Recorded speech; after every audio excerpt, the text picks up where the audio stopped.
Hello, everybody. Welcome back. My name is Amsa Venktesan, and I'm an IELTS trainer with over 5+ years experience and have trained close to 750 students across the globe, which is 21,000 plus online hours of training.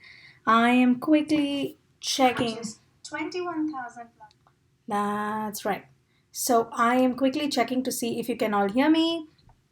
Just let me know in the comments below if you can hear me.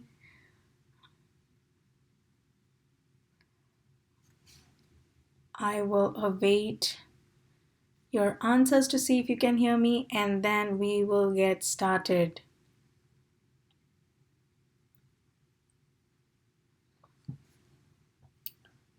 I'll just hold on here for a few seconds. If you're online, just say hi below in the comments.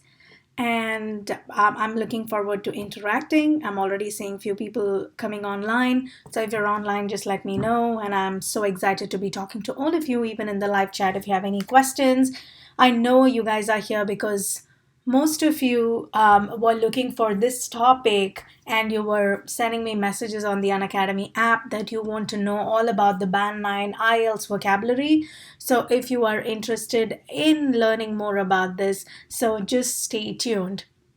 If you ask me, who I am, and because if you have never been in my sessions, if you have no clue what I do, well, I'm an IELTS and PD trainer, and I've trained close to 750 plus students across the globe, and I'm one of the leading trainers in Russia, Malaysia, UK, US, and India.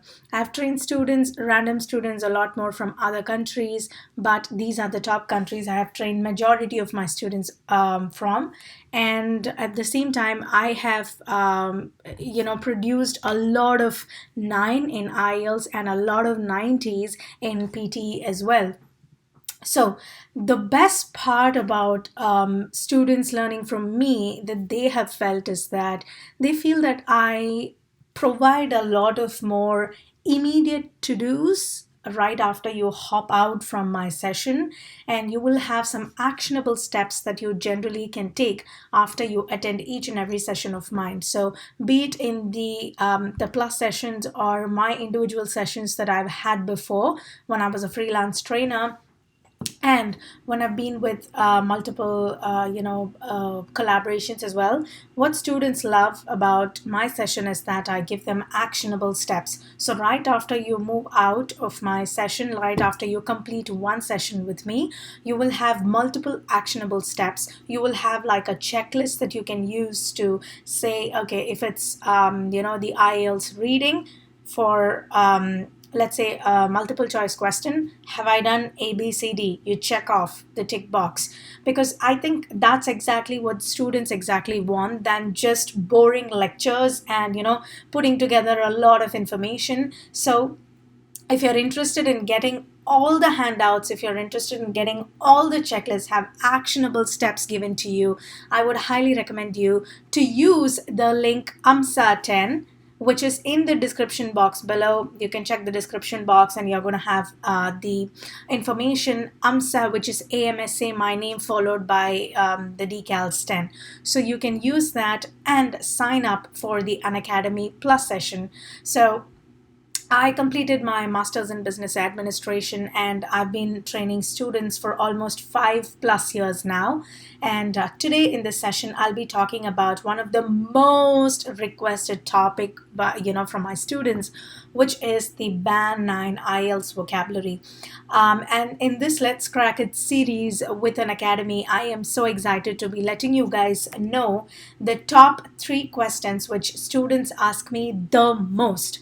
Question number 1 is, why do I need to build vocabulary? Question number 2 is, what vocabulary should I learn? And question number 3 is, how can I learn it?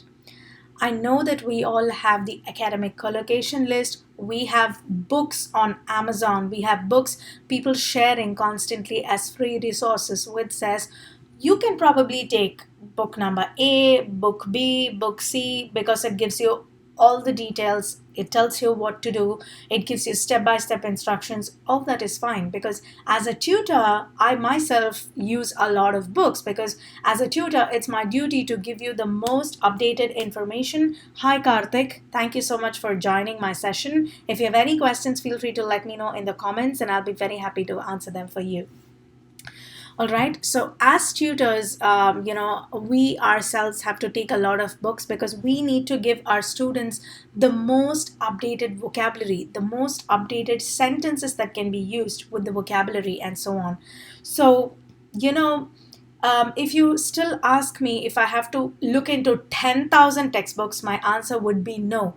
But there are certain vocabulary that you definitely need to know, especially in your speaking and reading section, because that's where you use a lot of vocabulary. In your listening, you basically might have to, list down all that you have listened to and all that you have.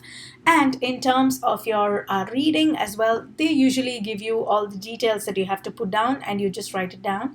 But you need a lot of vocabulary in your speaking and your writing. Do you agree? Let me know a yes in the comments if you agree that you need vocabulary majorly to build your speaking and your writing section. Do you agree? Let me know a yes. All right. Your inputs, your answers matters to me a lot in my sessions. I am not a tutor who keeps constantly letting you know the information, but if you don't understand, it makes no sense. Thanks, Karthik. That's great. Okay. So we will cover the three basic aspects here, which is why do I need to learn vocabulary? What vocabulary should I learn, and how can I learn it? Because I have, out of all the questions that I got from my students, I received from my students, I thought I can narrow it down to these three questions, all right, which will make it easier for you. First question that I'm answering here is, why do I need to build vocabulary? What is your answer? Why do you think we even need vocabulary? Is it going to help you in the test? Do you think you can, achieve the scores that you want using your vocabulary? Do you think you can do that? Is vocabulary important? Just let me know. Do you think vocabulary is important? If you think vocabulary is important, are you already struggling building that? Let me know in comments, all right? So, the reason why I feel vocabulary is important as a tutor with so many years of experience and have spoken to a lot of students, it brings a standard to our writing. That's right. That's great. Karthik, I really appreciate your inputs. Yes, it brings a standard to your writing, to your speaking, and it gives you, a different profile altogether. And the scores that you achieve at the end of it is amazing if you see the scores. Okay.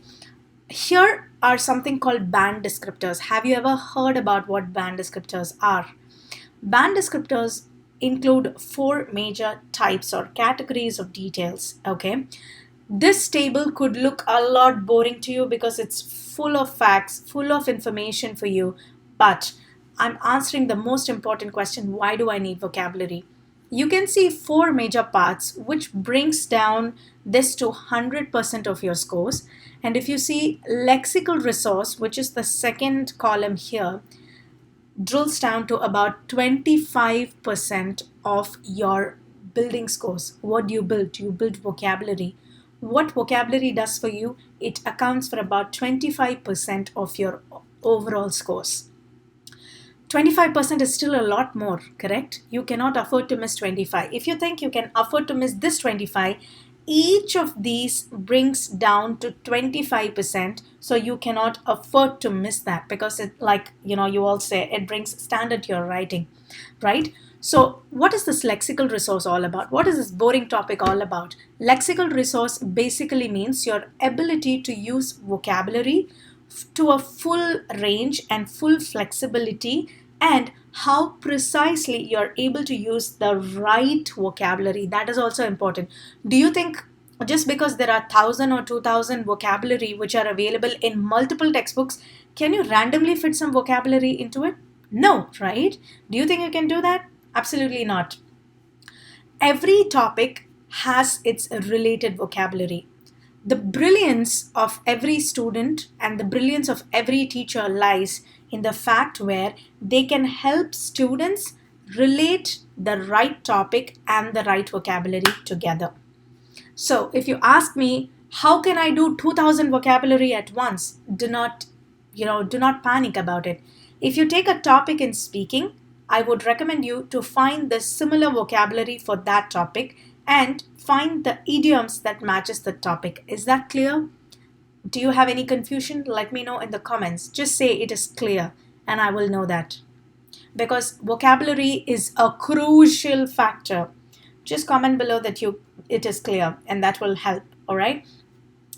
Find the right vocabulary for the right topic in speaking and for the right topics in writing and use them. Now, here you see, I generally don't take a look at band 6 because that's not even in my criteria.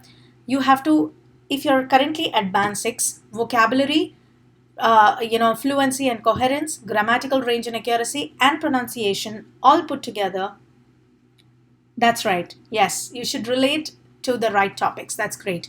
So your band 7, band 8 and band 9 is what you have to take a look into because you have to scale your scores up and not come down. So never look at what's required in 6. If you are at a band 6 or a 6.5, I would highly recommend you to first take a look at band 6. Probably you have made a lot of mistakes and that's the reason you are at a band 6. Just this table will help you scale your scores up. You don't need anything else to do it, but I have a list of vocabulary that I'm going to talk to you about. Okay, stay tuned. So, in terms of your band 7 or band 8 or band 9 vocabulary, especially what we are talking today is about band 9, you should have the ability to use new ranges of vocabulary or vocabulary which are less commonly used by other students. So, you have all the time in the world to build vocabulary and idioms. All right? You can now take a look at what's required for band 8, band 9 and band 7. Just take a screenshot of this, take your own time and sit and do it. If you ask me, pronunciation also matters. Yes, pronunciation also matters and that will also is a part of your lexical resource because if you use a vocabulary, you should be able to pronounce it right. If you're not pronouncing it right, the examiner will not understand. Is that right? Okay. Here I have bifurcated the session today in terms of speaking part 1, part 2, part 3 and writing vocabulary that you might need. We will go through this a lot quickly so you understand. In terms of part 1 vocabulary, this is basically where the examiner will ask you some questions about you, about yourself. So you will answer about yourself, all right? Let's take a couple of examples here.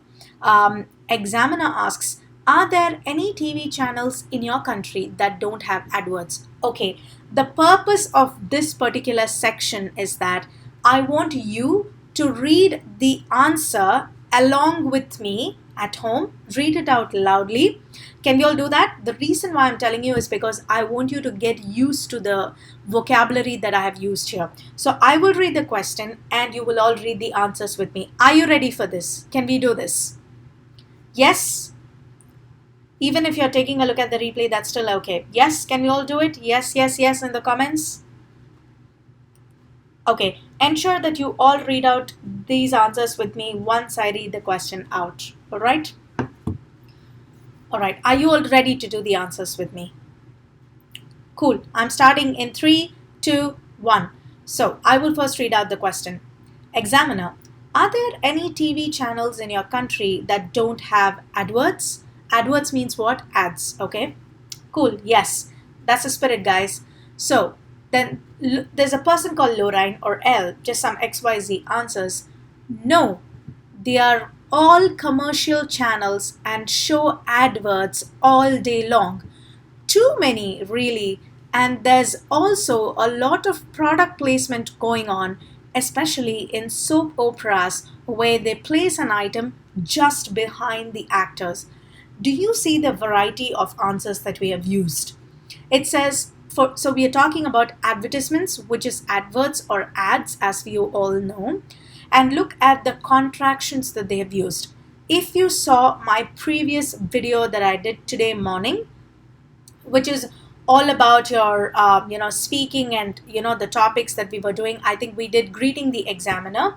We spoke about this topic that said, how do you how do you really use contractions, or how do you really scale up your answers while you're talking to the examiner. So that's the reason you use contractions here. Instead of saying they are all, when you say they're all, then that enhances the way you speak. So can you see the vocabulary here that relates to advertisements, commercial channels, show adverts, product placement? As simple as that. You have learned 3 new vocabulary now. The best way here is to take a look at answers and use the handout that I have in this presentation to build on your vocabulary. Another advert here, another question here. Get ready to read it out with me. Examiner says, do you enjoy watching adverts on TV? Now, let's start the answer. No, not really. I hate commercial breaks during a film. It really spoils the flow, and during prime time viewing they seem to squeeze even more ads than usual. Celebrity endorsements and also get on my nerves. Everyone knows they are only doing it because they are getting paid. Do you see that? They say commercial breaks, prime time, celebrity endorsements. They are bringing in new celebrity to promote a particular product. Instead of saying promotion, you say endorsing a product. Is this clear? So these are a few speaking band 1 question ideas that I have that I wanted to point it out to you. In terms of part 2, where, for example, a cue card that you get, they say, describe an advert. Now that they have asked you questions in part 1, I'm relating it to part 2. I think I took this from IELTS Speaking, a website which had, immediate a resource for me. So I wanted to give a credit to them. Describe an advert you saw that was very effective. You should say when this advert appeared, when you saw it, why it was advertising, what it was advertising, and say why you thought it was so effective. Okay, so the answer is, okay, well, you're giving them some building sentences, okay, some linking sentences to bring to the answer. Okay, well, this was about 4 years ago. I was looking for some software to create videos, and one day I got an email from a mailing list I had signed up to, from a mailing list. Okay, there was a link into a press release. A company had written something about a new product that was similar to what I was looking for, and at the end of the press release there was a link to the sales page. I hadn't heard of the company, but I was interested and clicked the link to the ad. And so you are writing words like press release, mailing list, sales page, word of mouth, call to action, brand awareness, mass media, advertising agency, and loyalty. These are a few tech related words that we talk about. Is that clear? Now, in part 3, which is basically an extension of your part 2, what your part 2 was about, we ask questions like, what makes it an advert effective? What makes an advertisement effective? You say, well, when a company launches a product, they have to consider the internet, which means they have to be online, okay? The business should be online, especially how it can be used to spread the word on social media. So in this context, a video goes viral is probably because of the effect or effective type of advertisement that you've used. Do you see the words used here? Launches a product, social media, goes viral, target audience, niche product, advertising budgets. If you just understand these words and make notes of these words, you can definitely ace your speaking part 3. Here is another example of all the examples or all the vocabulary that we have just used here. Feel free to take a screenshot. And in terms of your academic writing task 2, here are a few top 10 words that if you understand, you can pretty much fit into any sentence that you do. For example, she was cooperative, which means she was willing to cooperate. There was discrimination, there was diversity, exceed, immigrant, inevitable, phenomenon, paradox, abstract, aggregate. These are a few words which you can relate to any particular task or topic. So this is your common top 10 vocabulary that you can use for task 2. Again, feel free to take a screenshot. And while writing your task 2, be it your academic or your general task 2, there are certain topics that you use to describe your impersonal points of view, which gives you a list here. Personal opinions, which has a list here. You say, you for just to express your personal opinion, you have a lot of words which says, my personal view is that it seems to me that I tend to believe that I'm of the opinion that I would agree that in my experience, or you can say in my personal opinion, in my experience. And when you comment, you say, of course, well, I would like to say that naturally, evidently, well, generally speaking, on the whole, typically, by and large, these are some words that you can use. To explain opinions, there are a list of words. Explaining through examples and introducing evidence, there are certain words. And to conclude, to summarize, to conclude, to balance, remember, when you use the right vocabulary, answering becomes easy, it becomes a breeze. And the examiners will also look for these words, which will make it much better and much relevant to build your answers. If you take a look at these writing to vocabulary, task 2 vocabulary, and the list of vocabulary that I've given here, that pretty much gives you a grasp on the list of vocabulary that you can use and how you can use it to go further. All right, and for you to master the vocabulary list, I would highly recommend you to maintain a vocabulary notebook. No matter where you have taken the vocabulary from, just have a notebook, have a pen, and mark down the vocabulary. When you do the marking down, I want you to write down the vocabulary, write down the synonym, which is the meaning, the opposite, which is the antonym, and an example sentence. Do this for every single vocabulary. By the end, if you start, you would have learned at least 50 to 100 new vocabulary from different sources. So I would also expect you to practice these vocabulary by writing different sentences, multiple sentences, but don't exaggerate. Just make it simple, make it easy to understand. Also, try vocabulary building apps, and here I have a few suggestions. You look up for words using a dictionary if you don't know from this vocabulary list that you're trying to build, and any new vocabulary that you will keep adding. So any vocabulary that you want to look for will be in your book, and then you will look up for words using a dictionary and put it in this template, okay? Understand the meaning of each word and then build a sentence. Do not memorize, because that's not going to help you. Read newspapers, listen to podcasts. YouTube will become your new best friend when you're looking for words, and learn the list of idioms and connectives that IELTS has given you, and download the official IELTS vocabulary list, and then look for the answers to these words. So these are my top tips for your Band 9 IELTS vocabulary. If you found this helpful, I would highly recommend you to purchase our Unacademy Plus subscription. You have different options available depending on where you are, when you want to do, you can do this. You have unlimited access, flexible timetable, you can watch multiple recordings offline, and you have all EMI options available. If you think this session was helpful and if you really liked it, you can use my code, which is AMSA10, to get a 10% off on the IELTS on the Unacademy Plus subscription. If you really like this video, I would highly recommend you to like the video, share, and subscribe to Unacademy IELTS YouTube channel. I will see you in another session. Let me know any thoughts or inputs you have on this topic in the comments below, and I will look for it. Thank you so much.